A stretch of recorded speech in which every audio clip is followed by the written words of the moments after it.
ओम नमस्ते जी। 16वीं श्रव्य कणिका ऋग्वेदादि भाष्य भूमिका महर्षि दयानंद जी द्वारा लिखित इस ग्रंथ पर भूमिका भास्कर नामक विस्तृत व्याख्या स्वामी विद्यानंद जी ने लिखी है, जिसकी अवतरणिका हम आपको सुना रहे हैं। प्रसंग चल रहा था कि स्वर्गीय पंडित ज्वालादत्त शर्मा विद्वान पुरुष थे, वर्षों स्वामी जी के पास रहे, उनके शिष्य भी थे। वेद भाष्य लिखने में वे स्वामी जी के सहयोगी थे। प्रसिद्ध वैदिक विद्वान आचार्य नरदेव शास्त्री वेद तीर्थ ने उनसे पूछा कि स्वामी जी वेद भाष्य कैसे करते थे। इस पर पंडित जी ने बतलाया कि वे प्रातः नित्य कर्मों से निपटकर हम सब पंडित यानी 3 या 4 नियत समय पर नियत स्थल पर एकत्र हो जाते थे। इतने में स्वामी जी आ विराजते। आते ही स्वामी जी कहते, चलो वेद मंत्र को पढ़ो। हम में से कोई वेद मंत्र पढ़ता था, प्रायः मैं ही पढ़ता था। 2-3 बार वेद मंत्र पढ़ने के पश्चात स्वामी जी हमको पदच्छेद अन्वय लिखाते थे। फिर पूछते कि सायण क्या कहते हैं, निरुक्त क्या कहता है, पूर्व मंत्र में क्या है, अगले मंत्र को पढ़ो इत्यादि। जब यह सब कुछ हो जाता था तब स्वामी जी पास वाले कमरे में जाते। कमरे के दरवाजे बंद हो जाते और स्वामी जी घंटे के पश्चात बाहर आकर संस्कृत में भाष्य लिखवाते, भावार्थ भी लिखवाते। फिर हमसे कहते कि इसकी हिंदी कर दो। भीतर कमरे में स्वामी जी समाधि लगाते थे और उनकी समाधि का फल ही वेद भाष्य है।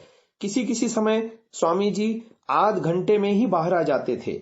स्वामी जी की समाधि और तर्क ऋषि ही निर्णय करते थे। इस कथन की पुष्टि स्वामी जी के साक्षात्कर्ता इतिहास पुरुष श्री नथमल तिवाड़ी के परोपकारी के अगस्त 1986 के अंक में प्रकाशित लेख से भी होती है। यही कारण है कि स्वामी जी अपने जीवन में चारों वेदों का भाष्य न कर सके। स्वामी जी क्या क्या करते, भारत के विद्वानों से शास्त्रार्थ करते, वेद प्रचारार्थ धर्मोपदेश करते या सारा समय भाष्य ही करते रहते। उन्हें संसार को वेदोन्मुख करना था, पाखंड मिटाना था, लोगों का हृदयांधकार मिटाना था। 18 वर्ष के स्वल्प जीवन काल में उन्होंने इन सब कार्यों को करते हुए वेद भाष्य का रचनात्मक कार्य किया है। आगे प्रसंग आ रहा है यज्ञों में पशु हिंसा। वैदिक विचारधारा में यज्ञों का महत्वपूर्ण स्थान रहा है। कालांतर में यज्ञों का ही प्राधान्य हो जाने से वेद मंत्रों का विनियोग यज्ञों में होने लगा और जैसे जैसे यज्ञों का महत्व बढ़ता गया वैसे वैसे वेद का आध्यात्मिक तथा आधिदैविक प्रक्रियानुसारी अर्थ गौण होता चला गया और याज्ञिक प्रक्रियानुसारी अर्थ की प्रधानता बढ़ती गई। सायणाचार्य ने वेदों का अग्निहोत्रादि कर्मकांड परक अर्थ मानकर आधि याज्ञिक अर्थों में ही उनका पर्यवसान कर दिया। वेद मंत्रों के हिंसा परक अर्थ करके वैदिकी हिंसा हिंसा न भवती की आड़ में यज्ञों में पहले पशु बलि और फिर नरबलि तक की दी जाने लगी। सायण का मुख्य उद्देश्य अपने आश्रयदाता हरिहर बुक द्वारा संस्थापित विजयनगरम राज्य की प्रतिष्ठा बढ़ाना था। उसके लिए उसने और उसके पश्चात उवट और महिधर ने वेदों को अपौरुषेय मानते हुए भी उनमें पशु हिंसा आदि अनेक अनर्थकारी बातों को स्वीकार कर लिया। अथर्ववेद के 9वें कांड के 4th सूक्त में गौओं से संतानोत्पादन के लिए नियुक्त किए जाने वाले वृषभ की महिमा का वर्णन है। वहां काव्यात्मक आलंकारिक भाषा में यह उपदेश दिया गया है कि यदि कभी किसी के घर में बहुत उत्तम कोटि का बछड़ा उत्पन्न हो जाए तो उसे नगर की गौओं से संतान उत्पन्न करने के लिए दान कर देना चाहिए, अर्थात उसे राज्य को सौंप देना चाहिए। 24 मंत्रों के इस सूक्त में ऐसे वृषभ यानी सांड के गुणों और उससे होने वाले लाभों का विस्तार से वर्णन करते हुए उसे पितावत्सानाम पतिरज्ञानाम अर्थात उत्तम बछड़े बछड़ियों का पिता और गौओं का पति बतलाते हुए कहा गया है कि ऐसे बैल को नियुक्त करने का प्रयोजन यह है कि वह तंतुमातान अर्थात संतान रूप तंतु को आगे फैला सके, जिससे प्रजा को घी दूध से भरे घड़े मिलते रहें। सायणाचार्य आदि पौराणिक भाष्यकारों ने इतने उपयोगी सूक्त को बैल को मारकर उसके मांस से यज्ञ करने में लगाया है। सायण ने इस सूक्त के भाष्य की उत्थानिका में इस प्रकार कहा है, ब्राह्मणो वृषभं हत्वा तन्मांसं भिन्न भिन्न देवताभ्यो जुहोति तत्र वृषभस्य प्रशंसा तदंगानां च कतमानि कतम देवेभ्यः प्रियाणि भवन्ति तद्विवेचनम्। वृषभ बलिवहनस्य महत्वं न वर्ण्यते तदुत्पन्नं श्रेयश्च स्तूयते। अर्थात ब्राह्मण यानी वृषभ यानी बैल को मारकर उसके मांस से भिन्न भिन्न देवताओं के लिए आहुति देता है। इसमें वृषभ की प्रशंसा और उसके अंगों में से कौन कौन अंग किस किस देवता को प्रिय हैं इसका विवेचन किया गया है और वृषभ की बलि देकर हवन करने के महत्व का और उससे प्राप्त होने वाले श्रेय का वर्णन किया गया है। इन भाष्यकारों ने इतना नहीं सोचा कि सूक्त में किया गया बैल का वर्णन यज्ञ में मारकर जला दिए बैल से कैसे मेल खा सकता है और मरे हुए बैल से बछड़े बच्चियां उत्पन्न होकर कैसे घी दूध से भरे घड़े प्रदान कर सकती हैं। वेद में किए गए गो हत्या निषेध और पशु यज्ञ निषेध के रहते अथर्ववेद के इस सूक्त का अर्थ बैल को मारकर उसके मांस से यज्ञ में आहुतियां देने विषयक नहीं किया जा सकता। यज्ञवाची अध्वर शब्द से ही स्पष्ट है कि यज्ञों में किसी तरह की पशु हिंसा नहीं की जा सकती। यज्ञों में पशुवध होने से उनके लिए अध्वर शब्द सार्थक नहीं रह जाता।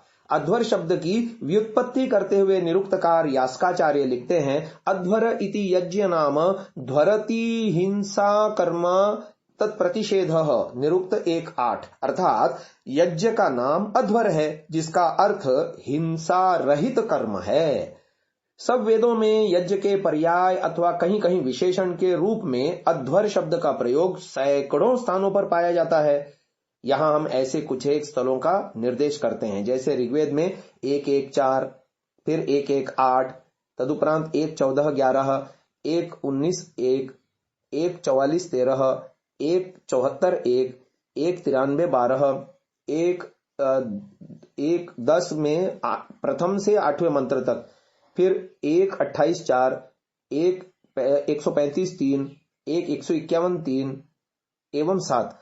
उसी प्रकार 2:2:5, 3:17:5, 3:20:1, 3:24:2, 3:54:12, 4:2:10, 4:9:6, 4:15:2, 4:37:1, 5:4:8, 5:26:3, 5:28:6, 5:44:5, 6:2:3, 6:16:2, 7:3:1, 7:16:5, 8:3:5, 8:27:1, 8:35-23 तथा 8:46-18, 8:50-5, 8:61-1, 8:71-12, 8:73-24, 8:67-1, 10:77-8।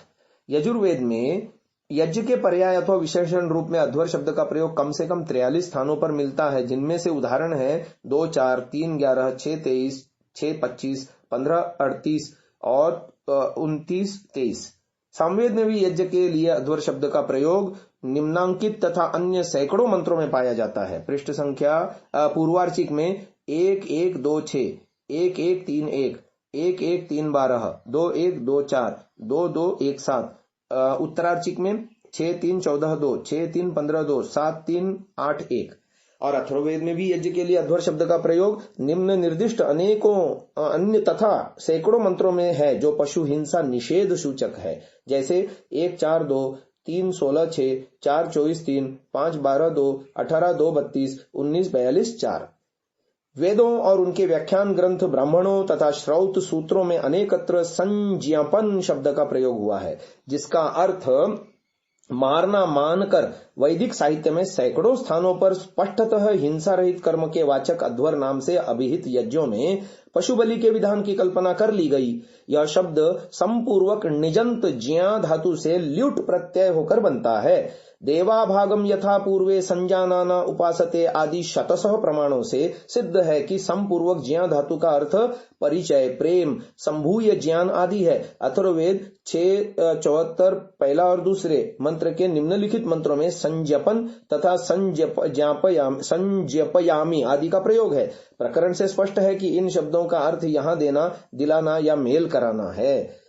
संवह पृच्छन्ताम तन्वह सम्मनांसि समुव्रता संवोयम ब्राह्मणस्पतिर्भगः संवो अजीगमत् संज्ञपनम वो मनसोथो संज्ञपनम हृदः अथो भगस्य यच्छ्रांतम तेन संज्ञपयामि वह।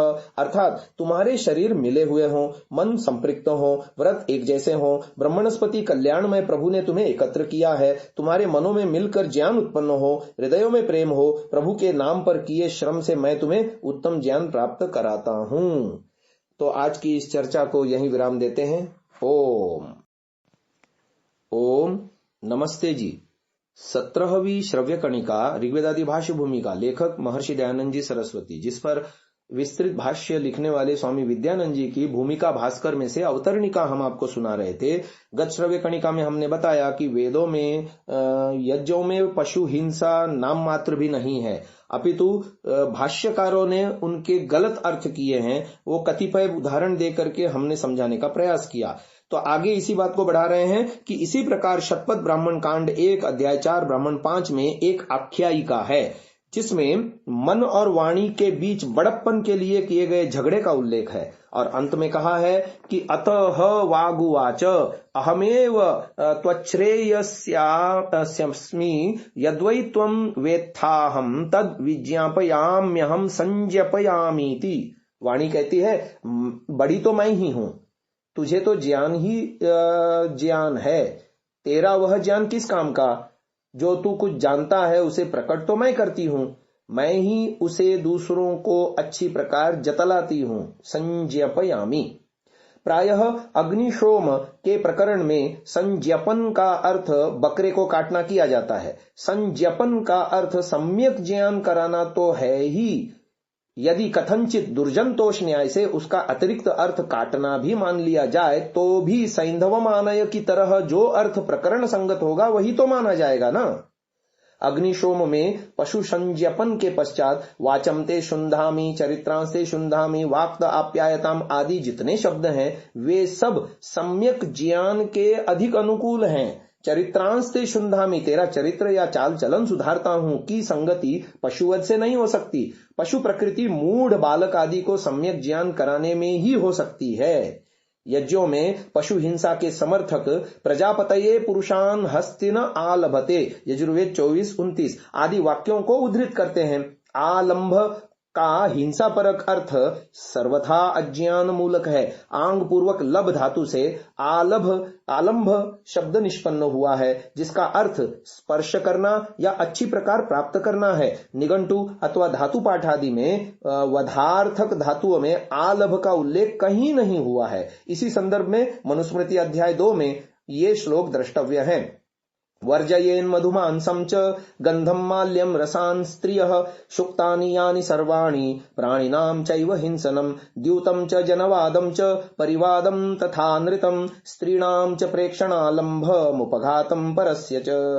ब्रह्मचारी के कर्तव्यों के प्रसंग में हिंसा का सर्वथा निषेध करने वाले श्लोकों में स्त्रियों का आलंभ न करने का अर्थ स्त्रियों का स्पर्श न करने के सिवा और क्या हो सकता है। अथास्य ब्रह्मचारिणः दक्षिणां समधि हृदयमालभते। पारस्कर गृह सूत्र 2.2.16 के उपनयन प्रकरण के अंतर्गत उक्त वाक्य का अर्थ है आचार्य ब्रह्मचारी के हृदय का स्पर्श करता है। हरिधर, गदाधर आदि सभी भाष्यकारों ने आलभते का अर्थ स्पृशति किया है। वरो वध्वा दक्षिणां समधि हृदयमालभते ये विवाह प्रकरण है। कुमारम जातम पुरान्यैर्लंभात सर्पिर्मधुनी हिरण्येन प्राशयेत, ये जातकर्म संस्कार की बात है। पारस्कर गृह सूत्र के उपर्युक्त वाक्यों तथा मीमांसा दर्शन 2.2.70 की सुबोधिनी टीका में आए वत्सस्य समीपानयनार्थमालंभः स्पर्शो भवतीति वाक्य में सर्वत्र आलंभ का अर्थ स्पर्श करना है। तब प्रजापतये पुरुषान हस्तिना आलभते का अर्थ प्रजापति यानी राजा के लिए वीर पुरुषों तथा हाथियों को प्राप्त करता है होगा। इसी प्रकार अग्निशोमीयम पशुमालभेत आदि ब्राह्मण वाक्यों में भी आलभेत स्पर्श अथवा प्राप्ति अर्थ का ही द्योतक होगा, न कि मारने का।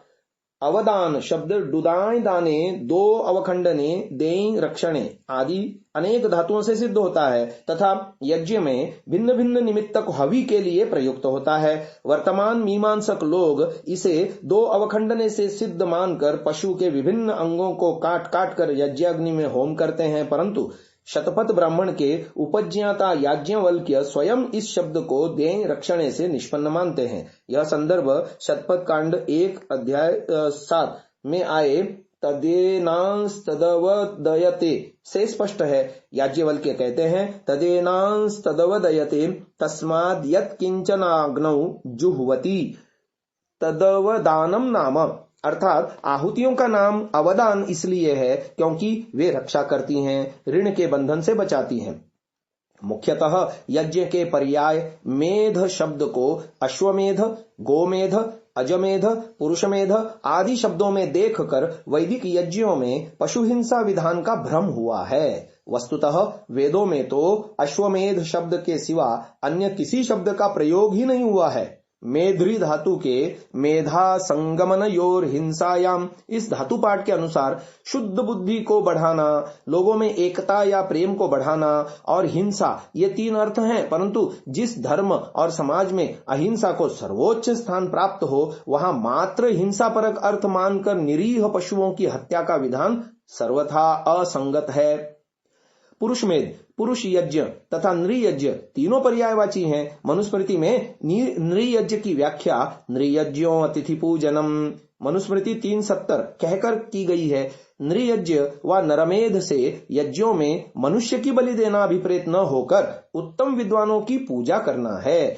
मेध धातु से के संगमनार्थ को लेने से मनुष्यों का उत्तम कार्यों के लिए संगठित करना भी नृमेध के अंतर्गत है। सामवेद में कुछ मंत्रों का ऋषि नृमेध है। निश्चय ही वह मनुष्यों की बलि चढ़ाने वाला नहीं हो सकता। मनुष्यों में संगतिकरण व मेल मिलाप बढ़ाने वाले की संज्ञा ही नृमेध हो सकती है।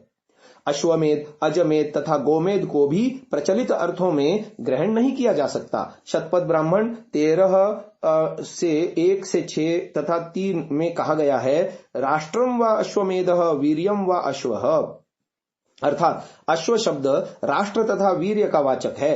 तब अश्वमेध का अर्थ देशवासियों के वीर्य व बल की वृद्धि करना तथा राष्ट्र के सर्वांगीण विकास के लिए प्रयास करना ही शास्त्रानुमोदित है। यजुर्वेद 23वें अध्याय में 19 से 40 के मंत्रों के बीच में जिन मंत्रों का अश्वमेध में विनियोग करके महिधरादि ने उनके अत्यंत अश्लील अर्थ करके वेदों को कलंकित किया है, उनमें कहीं भी अश्व की हत्या का उल्लेख तक नहीं है। वस्तुतः इन मंत्रों के देवता गणपति, राजप्रजे, प्रजापति, प्रजा, श्री, विद्वांसः, सभासद आदि हैं। इससे स्पष्ट है कि इन मंत्रों का वर्णीय विषय राष्ट्र और उसकी शासन व्यवस्था है। महाभारत के शांति पर्व अध्याय 336 में महाराजा वसु के अश्वमेध यज्ञ का वर्णन है, जिसमें उस समय के सब बड़े बड़े ऋषियों एवं विद्वानों ने भाग लिया था। उसके विषय में स्पष्ट लिखा है न तत्र पशु घातो अभूत।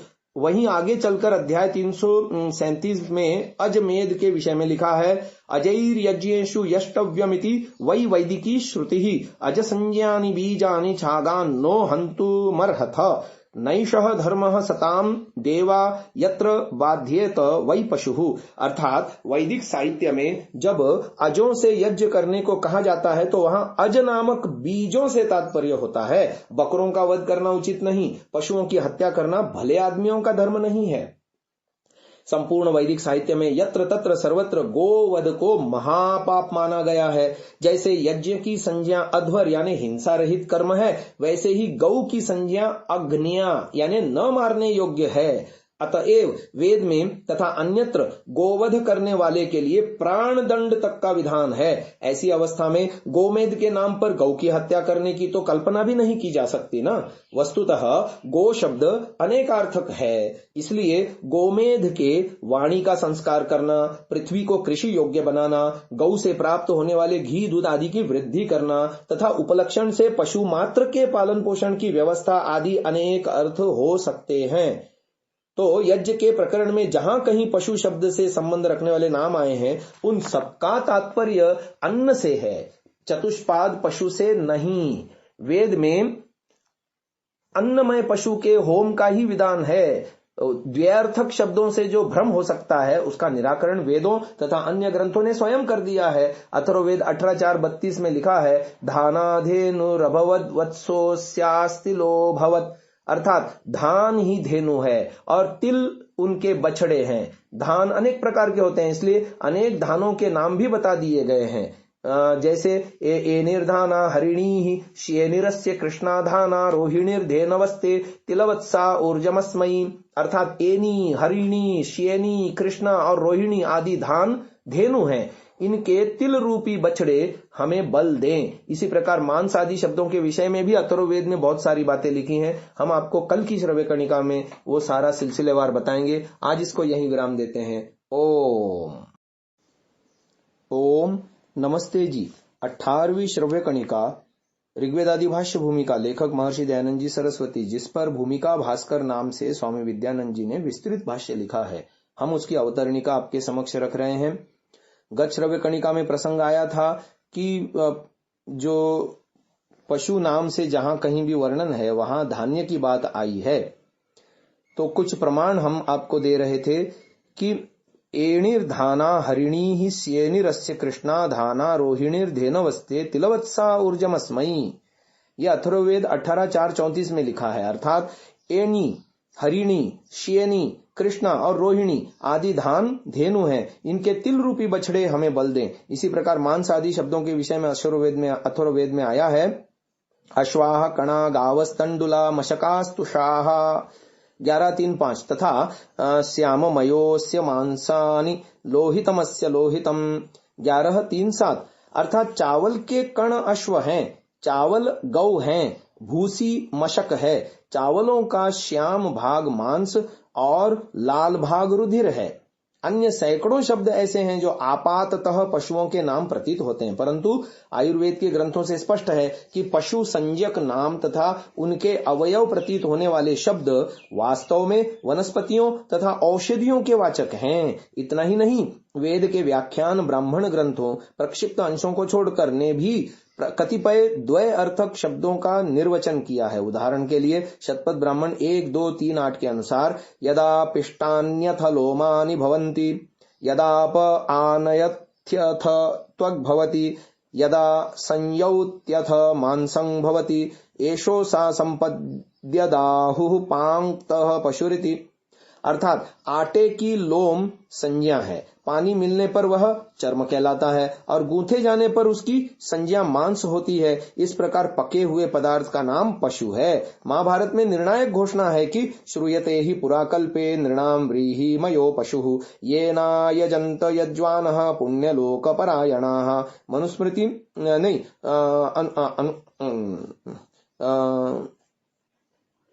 श्लोक है, सुरा मत्स्याम मधुमांस मांसवम कृत्सरोदनम धूर्तैहि प्रवर्तितम ये तन्नैतद् वेदेषु कल्पितम। अर्थात पूर्व काल में याज्ञिक लोग अन्न पशु से ही यज्ञ करते थे। मांस मद्य आदि का प्रचार तो धूर्तों ने किया है, वेद में यह कहीं नहीं है। इससे प्रतीत होता है कि महाभारत काल में और उससे कुछ पहले ही यज्ञों में पशु बलि होने लगी थी। इस विषय में महर्षि दयानंद का एक लेख द्रष्टव्य है कि बिगाड़ के मूल महाभारत युद्ध से पूर्व 1,000 वर्ष से प्रवृत्त हुए थे। यद्यपि उस समय में ऋषि मुनि भी थे, तथापि कुछ कुछ आलस्य प्रमाद ईर्ष्या द्वेष के अंकुर उगे थे, जो बढ़ते बढ़ते वृद्ध होते गए यानी बढ़ गए। इसी के परिणाम स्वरूप कालांतर में जैन और बौद्ध मतों का उदय हुआ और वेदों के प्रति उपेक्षा, घृणा और विरोध की प्रवृत्ति बढ़ने लगी। तो वेदों में अनेकत्र ऐसे वचन उपलब्ध हैं जिनमें पशु मात्र की रक्षा का निर्देश है। यजुर्वेद के प्रारंभ में यानी पहले ही अध्याय में पहला ही मंत्र में ही यज्ञ को श्रेष्ठतम कर्म की संज्ञा देते हुए कहा, पशून पाही, पशुओं की रक्षा करो। इसी मंत्र में गौ को अग्न्या न मारने योग्य कहा गया। यजुर्वेद 6:11 में पति पत्नी को गृहस्थ धर्म की शिक्षा देते हुए कहा है, पशून स्त्रायेथाम, पशुओं की रक्षा करो। पुनः यजुर्वेद 14:8 में आदेश दिया है, द्विपादव चतुष्पाद पाही, 2 पैर वालों मनुष्यादि को तथा 4 पैर वालों पशु आदि की भी रक्षा करो। पशु रक्षा प्रतिपादक मंत्रों के साथ साथ पशु हिंसा निषेधक वाक्य भी यत्र तत्र अनेकत्र भरे पड़े हैं। उदाहरणतः यजुर्वेद 13:43 का मंत्र गाम मा हिंसी रदितिम विराजम, यजुर्वेद 13 अध्याय का 47वां मंत्र इमं मा हिंसीर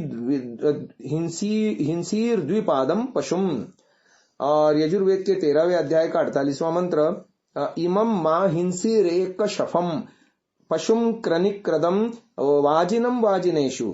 और ऋग्वेद का 8, 10, 15वां संख्या का मंत्र मा गाम अनागाम अदितिम वधिष्ठ। आगे यजुर्वेद का 30वें अध्याय का 18वां मंत्र अंतकाय गोघातम।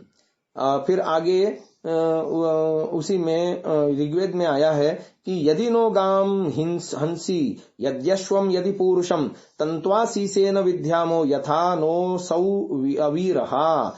और फिर आगे ऋग्वेद का एक मंत्र है यह पौरुषेयेण क्रविशा समंक्ते यो अश्वेन पशुना यातु धानः योग्न्याया भरति क्षीरमग्ने तेषाम शीर्षाणि हरसापि वृश्च। ऋग्वेद 10:87-16। इन मंत्रों में न केवल पशु मात्र की हिंसा का निषेध है अपितु पशुवध करने के लिए प्राण दंड की भी व्यवस्था की गई है। अब आगे बात आती है वेदार्थ प्रक्रिया की। शब्द का प्रयोजन किसी अर्थ का बोध कराना होता है। जिस शब्द से किसी अर्थ का बोध न होता हो वह निरर्थक या व्यर्थ कहता है। आचार शास्त्र में निरर्थक, अपार्थक अथवा व्यर्थ शब्दों को बोलने का निषेध है। साधन का आसन साध्य से नीचे होता है। जब शब्द अर्थबोध कराने का साधन है तो उसका साध्य हुआ अर्थ या अर्थबोध। अतः शब्द रूप वेद उसके अर्थ की अपेक्षा से अवर ठहरता है, अर्थात शब्द से अर्थ का महत्व अधिक है। इसलिए जो व्यक्ति अर्थ को जाने बिना तोते की भांति केवल मंत्रों को रट लेता है उसे कोई विशेष लाभ नहीं होता। अर्थ ज्ञान रहित और अर्थ ज्ञान सहित दोनों प्रकार के मनुष्यों की तुलना करते हुए वेद 10:71-4 में बड़े ही सुंदर कवित्वपूर्ण शब्दों में कह रहा है उतत्वः पश्यन्न ददर्श वाचम उतत्वः शृण्वन्न शृणोत्येनाम उतोत्वस्मै तन्वं विसस्रे जायेव पत्य उशती सुवासाः। केवल मंत्र रटने वाला मूर्ख वेदवाणी को देखता हुआ भी नहीं देखता और सुनता हुआ भी नहीं जानता। इसके विपरीत अर्थ ज्ञाता के लिए वेदवाणी अपना पूर्ण स्वरूप उसी प्रकार प्रकट करती है जिस प्रकार उत्तमोत्तम वस्त्र धारण करके ऋतुकाल में पति की कामना करती हुई स्त्री अपना सुंदर रूप प्रकट करती है। स्त्री के पूर्ण शरीर को देखने का अधिकारी केवल उसका पति होता है। उसी प्रकार विधि पूर्वक वेदार्थ को जानने वाला विद्वान ही वेदवाणी के रहस्य को देखकर समझ सकता है। फिर भी जो मनुष्य वेदों के अर्थ को नहीं जानता परंतु मंत्र पाठ मात्र करता है वह उसकी अपेक्षा अच्छा है जो पाठ मात्र भी नहीं करता। केवल मंत्र स्मरण कर लेने मात्र से भी मनुष्य को कुछ न कुछ तो लाभ अवश्य होता है। उसकी स्मृति में अच्छे शब्द बने रहते हैं और इस प्रकार वह वेद की रक्षा करने में सहायक बनता है, दाक्षिणात्य ब्राह्मणों की भांति। मंत्रार्थ का विशद ज्ञान ऋषि अथवा तपस्वी को ही हो सकता है। साक्षात्कृत धर्माण ऋषयो बभूवुः। किसी पदार्थ के साक्षात्कृत धर्मा पुरुष को ऋषि कहते हैं। साक्षात्कार का अर्थ है जो वस्तु जैसी है उसको उसी रूप में निश्चय पूर्वक जानना। आप्त पद आप्लरी व्याप्तो धातु से निष्पन्न होता है जिसका भाव है पूर्ण जानकारी। कैसा भी व्यक्ति अपनी सीमित विषय में विशेष जानकारी रखने के कारण साक्षात्कृत धर्मा होने से आप्त होता है। तदनुसार न्याय दर्शन के भाष्यकार वात्स्यायन मुनि ने ऋष्यार्षयम्लेच्छानाम समानम लक्षणम न्याय दर्शन 1:1-7 ऋषि आर्यम्लेच्छ अर्थात उत्तम, विद्वान, मध्यम, साधारण जन आदि सभी प्रकार के व्यक्तियों को समान रूप से आप्त मान लिया है। सीमित क्षेत्र में वह लक्षण काम दे सकता है परंतु समस्त विद्याओं के एकमात्र आदि मूल ईश्वरीय वाणी वेद के अर्थ को जानने में ऐसा प्रत्येक व्यक्ति समर्थ नहीं हो सकता। अतः वेदार्थ प्रक्रिया में सर्वोपरि प्रमाणभूत निरुक्त के अनुसार पारोवर्यवित्सु तु खलु वेदित्रिषु भूयो विद्यः प्रशस्यः निरुक्त 13-12। परंपरागत विद्या ग्रहणकर्ताओं में अनेक विद्याओं में पारंगतों में ज्ञानियों में अधिक विद्या वाला प्रशंसा के योग्य होता है। वहीं पर और इतना और कहा है अनुचानोऽभ्युहत्यार्ष तद्भवति अर्थात मंत्रार्थ की स्फूर्ति देने वाला अनुचान ही आर्ष होता है। केवल आदि धर्म सूत्रकारों ने अनुचान का अर्थ षडंगवित किया है। वह अनुचान मंत्र का अर्थ करते हुए जो भी वेद से अविरोधी तर्क करता है वह आर्ष होता है। इन समस्त गुणों का समन्वय करते हुए महर्षि दयानंद ने आप्त का लक्षण किया। पूर्ण विद्वान, धर्मात्मा, परोपकार प्रिय, सत्यवादी, पुरुषार्थी, जितेंद्रिय पुरुष जैसा अपनी आत्मा में जानता हो और जिससे सुख पाया हो उसी के कथन की इच्छा से प्रेरित होकर सब मनुष्यों के कल्याणार्थ उपदेष्टा हो, वही आप्त होता है। इस प्रकार आप्त शब्द के वात्स्यायन द्वारा प्रतिपादित अर्थ का संकोच करके महर्षि दयानंद ने आप्त एवं ऋषि को सामान्य जानकार लोगों की अपेक्षा कहीं ऊंचे आसन पर बिठाया है। मंत्रार्थ के प्रत्यक्ष करने अथवा वेद भाष्य करने का अधिकार तो उन्होंने और भी सीमित कर दिया। इस विषय में उनका कथन है, धर्मात्मा, योगी, महर्षि लोग जब जब जिस अर्थ के जानने की इच्छा करके ध्यानावस्थित होकर परमेश्वर के रूप में समाधिस्थ हुए तब तब परमात्मा ने अभीष्ट मंत्रों के अर्थ जनाए। इस प्रकार वेदार्थ की क्रिया एक आध्यात्मिक प्रक्रिया है और इस प्रक्रिया का प्रयोग वे ही कर सकते हैं जो पूर्ण पवित्र आत्मा हो, शम, दम, उपरति, तितिक्षा, श्रद्धा आदि साधनों से संपन्न, अत्यंत मेधावी तथा पूर्ण योगाभ्यासी हो। आज की इस चर्चा को यहीं विराम देते हैं। ओम ओम नमस्ते जी। 19वीं श्रव्य कणिका ऋग्वेदादि भाष्य भूमिका, लेखक महर्षि दयानंद जी सरस्वती। इस पुस्तक पर भूमिका भास्कर नाम से स्वामी विद्यानंद जी ने विस्तृत भाष्य लिखा है, जिसकी अवतरणिका हम आपके समक्ष रख रहे हैं। स्वामी जी आगे कल की श्रव्य कणिका में हमने सुना कि कौन व्यक्ति आप्त होता है और आप्त ही वेद भाष्य करने का सामर्थ्य रखता है। तो इसी विषय को आगे बढ़ा रहे हैं। प्राचीन मानव आज के मानव से शारीरिक, बौद्धिक, मानसिक तथा आध्यात्मिक सभी रूपों में कहीं अधिक उन्नत और सामर्थ्यवान था। उसके मानवीय गुणों में क्रमशः ह्रास हो रहा है। इसका प्रमाण किसी ऐसे मानवीय व्यवहार में ढूंढा जा सकता है जिसका आदि मानव में होना प्रमाणित हो और जो आज भी विद्यमान हो। कम से कम एक बात ऐसी है जो प्राचीन काल के मनुष्य में थी और जिसके चिन्ह आज तक विद्यमान हैं, वह है भाषा विज्ञान।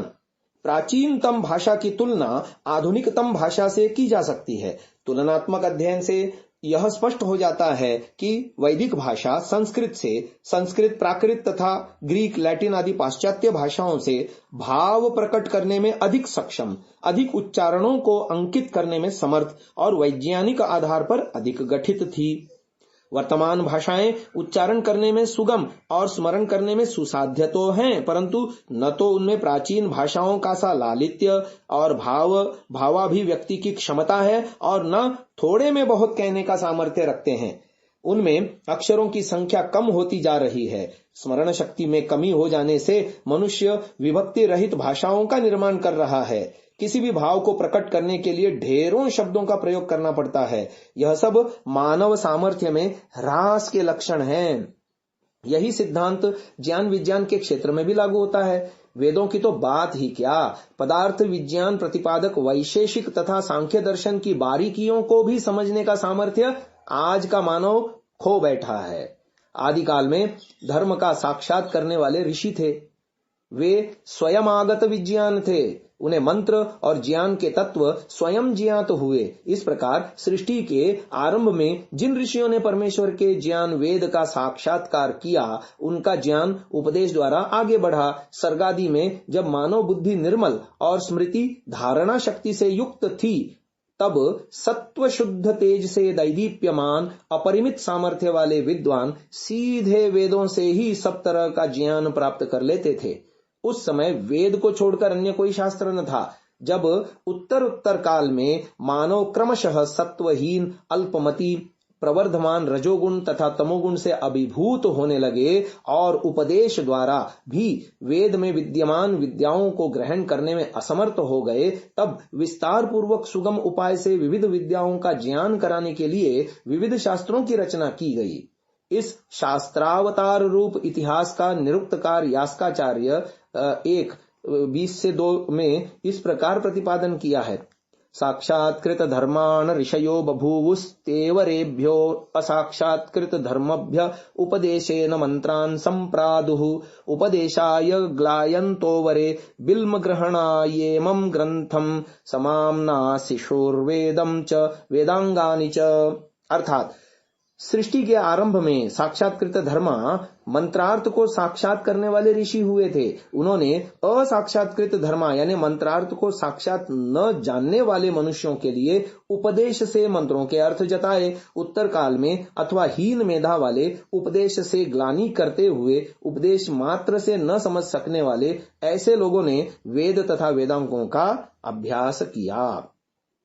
निरुक्त के उपर्युक्त उद्धरण में वेदम समाम ना शिशु का अर्थ आधुनिक लोग वेद बनाए ऐसा करते हैं। स्वामी दयानंद ने इसका अर्थ सम्यक अभ्यासम कारितवंतः किया है। ऋग्वेदादि भाष्य भूमिका में किए गए स्वामी दयानंद के इस अर्थ की पुष्टि निरुक्त वार्तिक के निम्न स्थल से भी होती है। अशक्तास्तुपदेशेन ग्रहीतुमपरे तथा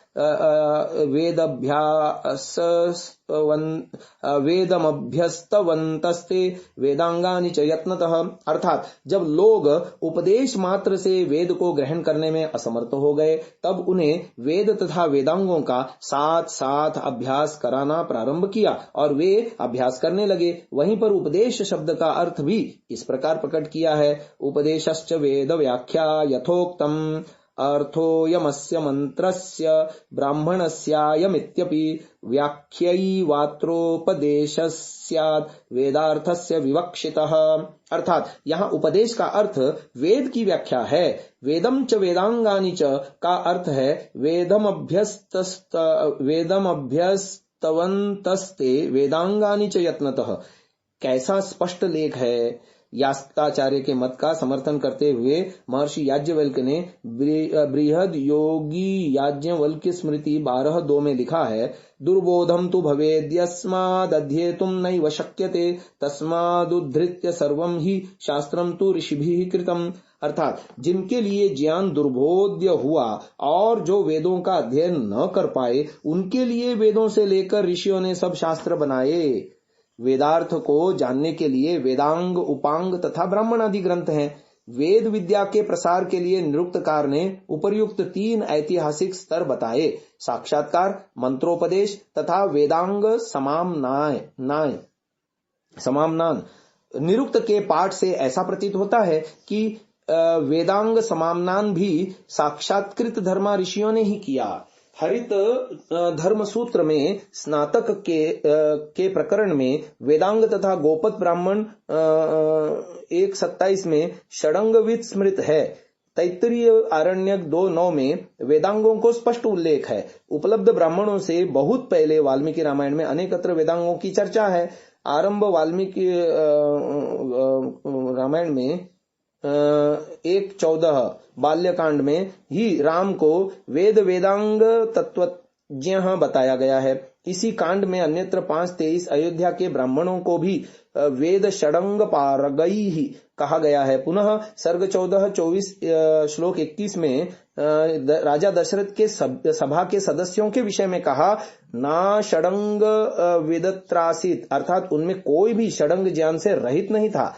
षडंग प्रवर्तकों में शिव और बृहस्पति अति प्राचीन आचार्य माने जाते हैं। महाभारत शांति पर्व में 212 से 20 में वेदांगानी बृहस्पति का उल्लेख करके शिव के संबंध में कहा गया, वेदात षडंगानुधृत्य। इस सबसे स्पष्ट है कि वेदांगों का निर्माण उनसे बहुत पहले हो चुका था। यह बात महाभारत युद्ध से अर्थात विक्रम संवत 3000 वर्ष से भी बहुत पहले की बात है। इस प्रकार वेदांगों का पठन पाठन बहुत प्राचीन काल से होता आ रहा है। रामायण से भी बहुत पहले मानव धर्मशास्त्र में षडंगविद तथा वेदांगानी जैसे प्रयोगों से वेदांगों की प्राचीनता सिद्ध है। अनुचान शब्द का सामान्य अर्थ विद्वान है, परंतु देवल के धर्मसूत्र में उसका वर्णन कुछ इस प्रकार है, वेद वेदांग तत्वज्ञ शुद्धात्मा पापवर्जितः शेषम श्रोत्रियवत् प्राप्तः सोनुचान इति स्मृतः। इस प्रमाण के अनुसार अन्य गुणों से युक्त होने के साथ साथ अनुचान का वेदांगवित होना अनिवार्य है। सर्व ज्ञानमय वेद को समझने के लिए वेदांगों की भांति ही उपांग, उपवेद, ब्राह्मण, आरण्यक, उपनिषद, श्रौत, गृहसूत्र आदि विशाल वाङ्मय का ज्ञान अपेक्षित है, क्योंकि इनमें प्राचीन वेदार्थ संबंधी अनेक रहस्यों के संकेत विद्यमान हैं। इसलिए वेद का यथावत अध्ययन अंगोपांग सहित ही हो सकता है। महाभाष्य में महामुनि पतंजलि जी स्पष्ट लिखते हैं, ब्रह्मणेन निष्कारणो धर्मः षडंगो वेदोध्येयो ज्ञेयश्च। शिक्षा, कल्प, व्याकरण, निरुक्त, छंद और ज्योतिष, ये 6 वेदांग हैं। अंग का अर्थ है लक्षण अथवा चिन्ह। जिनके बिना समष्टि शरीर का ज्ञान पूर्ण रूप से न हो सके वे अंग कहते हैं। प्राणी शरीर के अंगों में भी यही भाव पाया जाता है और वानस्पतिक, लता, वृक्ष आदि सत्ताओं में भी शाखा प्रशाखाओं से उसी का बोध होता है। वेद के भी 6 अंग हैं, जिनके बिना वेद का यथातथ्य ज्ञान कठिन ही नहीं, असाक्षात्कृत धर्म मनुष्यों के लिए असंभव सा है।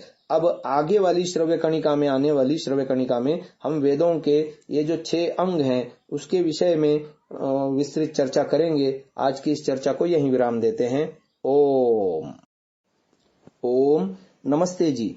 20वीं श्रव्य कणिका ऋग्वेदादि भाष्य भूमिका, स्वामी दयानंद जी सरस्वती द्वारा लिखित इस ग्रंथ पर भूमिका भास्कर नाम से विद्यानंद जी ने विस्तृत भाष्य लिखा है, जिसकी अवतरणिका में हम गत श्रव्य कणिका में आपको वेदांगों के विषय में बता रहे थे।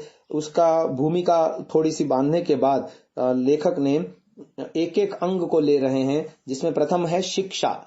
संप्रति जिसे भाषा विज्ञान कहा जाता है उसके 3 अंग हैं, उच्चारण, शब्दों का स्वरूप और उनके अर्थ।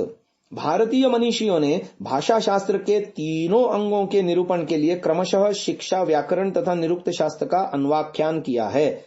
वैदिक भाषा की एक विलक्षणता है जो संसार की किसी अन्य भाषा में नहीं देखी जाती। वेद में जितने भी मंत्र हैं, प्रत्येक मंत्र में जितने पद हैं और प्रत्येक पद में जितने अक्षर हैं, उनमें से प्रत्येक अक्षर की अपनी स्वतंत्र जन्म भूमि धातु है और उसी के अनुसार उसका अपना स्वतंत्र अर्थ है। यदि प्रत्येक शब्द के प्रत्येक अक्षर का अलग अलग अर्थ समझ लिया जाए तो उन अर्थों को मिलाकर शब्द का और फिर उस शब्द समुदाय से मिलकर बने अर्थ का जो भाव निकलेगा वह विलक्षण होगा। इसी के लिए शिक्षा शास्त्र की रचना की गई है। अष्टाध्यायी के महाभाष्यकार पतंजलि मुनि कहते हैं, वर्णज्ञानम वाग्विषयो यत्र च ब्रह्म वर्तते तदर्थमिष्ट बुद्ध्यर्थम लघुअर्थम चोपदिश्यते। अक्षर या ज्ञान वाणी का विषय है, जिसमें ज्ञान रहता है। उस ज्ञान के लिए, अभिलषित बोध के लिए और संक्षिप्त ज्ञान के लिए भी अक्षर ज्ञान का उपदेश दिया जाता है।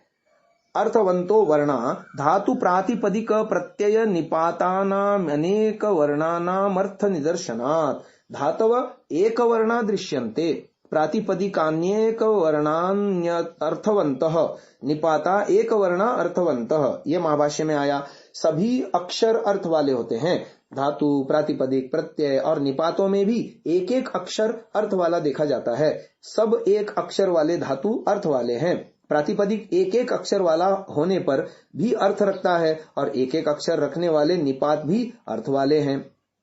शतपथ ब्राह्मण 14:8-4-1 तथा बृहदारण्यकोपनिषद 5:3-1 में हृदयम शब्द का अक्षरार्थ इस प्रकार किया है, तदेतत् त्रयक्षरम हृदयमिति। ह्री इत्येकमक्षरमभिहरति, द इत्येकमक्षरम ददाति, यम इत्येकमक्षरमेति। अर्थात हृदय शब्द ह्री हरणे, दा दाने तथा इण गतो, इन 3 धातुओं से निष्पन्न होता है। ह्री से हरति तथा अर्थात शिराओं से अशुद्ध रक्त लेता है, द से ददाती अर्थात शुद्ध करने के लिए फेफड़ों को देता है, और य से याति अर्थात सारे शरीर में रक्त को गति देता है। हृदय के कार्य संबंधी जिस वैज्ञानिक सिद्धांत को इंग्लैंड निवासी डॉक्टर हार्वे, जो कि 1578 से 1657 ने सन 1622 में जाना और यूनानियों ने ईसा से लगभग 360 वर्ष पूर्व समझा था, उसे हृदय शब्द निर्वचन द्वारा अपने अक्षरार्थ से अनादिकाल से कहता आया है।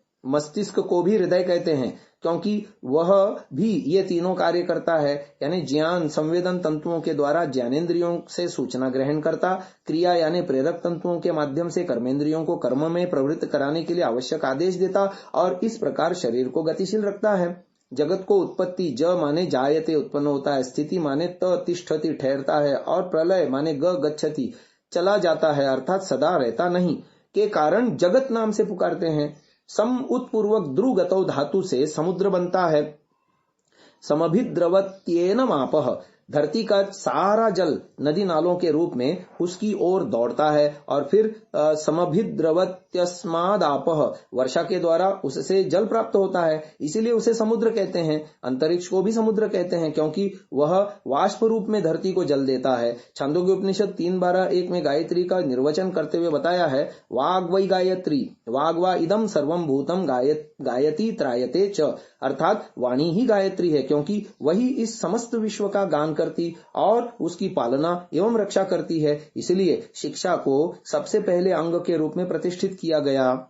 वेद में स्वर विज्ञान का अत्यंत महत्वपूर्ण स्थान है और वह शिक्षा शास्त्र से ही जाना जाता है। हमारे ऋषियों ने व्याकरण आदि के समान ही स्वर को भी वेद के अर्थ और निर्वचन के लिए उपयोगी माना है। स्वर अपने कौशल से किस प्रकार अर्थ को पुष्ट करते हैं, इसे हम एक लौकिक उदाहरण से स्पष्ट करते हैं। एक व्यक्ति के पास एक ही समय में एक भिखारी और एक महाजन आते हैं। एक उससे भीख मांगता है जबकि दूसरा अपना ऋण के तौर पर दिया हुआ पैसा वापस मांगता है। दोनों के मुख से एक जैसा शब्द दीजिए निकलने पर भी यह स्पष्ट प्रतीत होता है कि एक के स्वर में करुणा है तो दूसरे के स्वर में दर्द अथवा क्रोध है।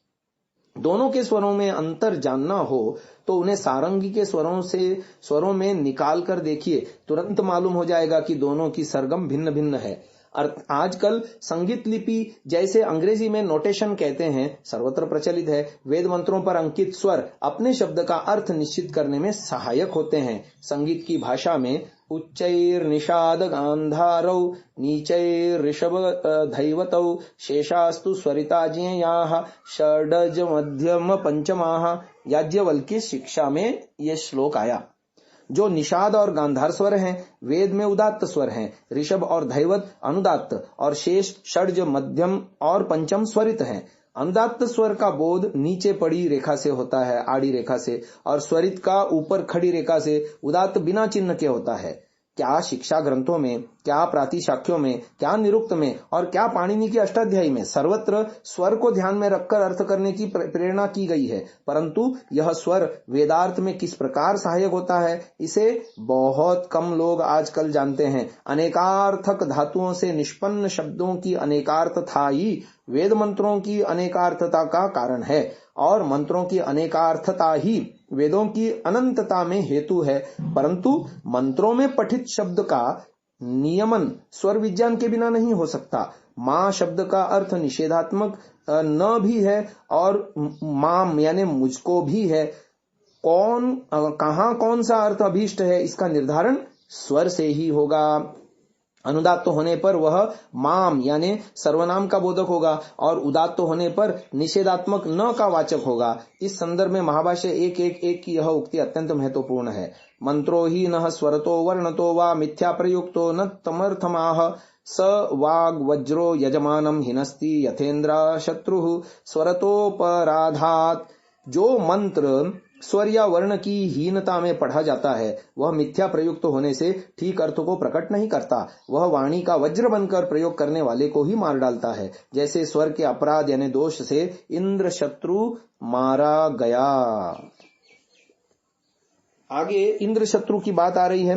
इंद्र शत्रु यहाँ इकार में उदात्त स्वर अनुदात्त बोलने से बहुरी समास और अन्य का बोध होता है तथा अंतोदात्त बोलने से तत्पुरुष समास और उत्तर पदार्थ का बोध हो जाता है। सूर्य का इंद्र और मेघ का वृत्रासुर नाम है। यहाँ वृत्रासुर अर्थात मेघ का वर्णन तुल्य योगिता अलंकार से किया गया है। समस्त पद के स्थान में अंतोदात्त होने पर इंद्र अर्थात सूर्य की श्रेष्ठता सिद्ध होगी और आद्योदात्त होने पर मेघ की वृद्धि होगी। ऋग्वेद 10:15-14 की व्याख्या करते हुए ग्रिफिथ ने प्रथमा एक वचन स्वराट अंतोदात्त को स्वराट आद्युदात्त समझकर संबोधन का रूप मानकर व्याख्या की। ऐसी ही भूल विल्सन ने प्रथमजा ब्रह्मणः का अनुवाद करने में की है।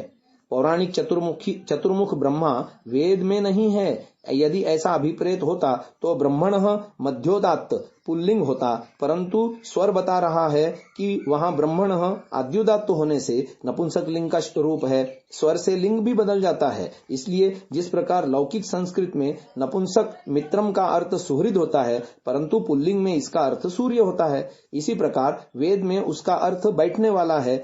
नपुंसक भूमन सृष्टि का वाचक है, तो पुल्लिंग भूमन महिमा का बहुत्व का। स्वर भेद के कारण ही ते तत्का प्रथमा बहुवचन का अर्थ वे सब हैं, तो ते यानी युष्म दन्वादेश का अर्थ तेरा या तुझे है। ज्येष्ठ और कनिष्ठ पद यदि आद्युदात्त होंगे तो उनका अर्थ आकार में छोटे बड़े होगा, परंतु यदि अंतोदात्त होंगे तो आयु में छोटे बड़े होगा। सुकृत शब्द जब आद्युदात्त होगा तो अच्छी प्रकार किया हुआ के अर्थ में विशेषण होगा, परंतु जब अंतोदात्त होगा तो वही अच्छा कार्य के अर्थ में संज्ञा होगा। वर्तमान में पाणिनि मुनिकृत शिक्षा सूत्रों के 2 संस्करण उपलब्ध हैं, महर्षि दयानंद कृत वर्णोच्चारण शिक्षा तथा श्री युधिष्ठिर मीमांसक कृत शिक्षा सूत्राणि।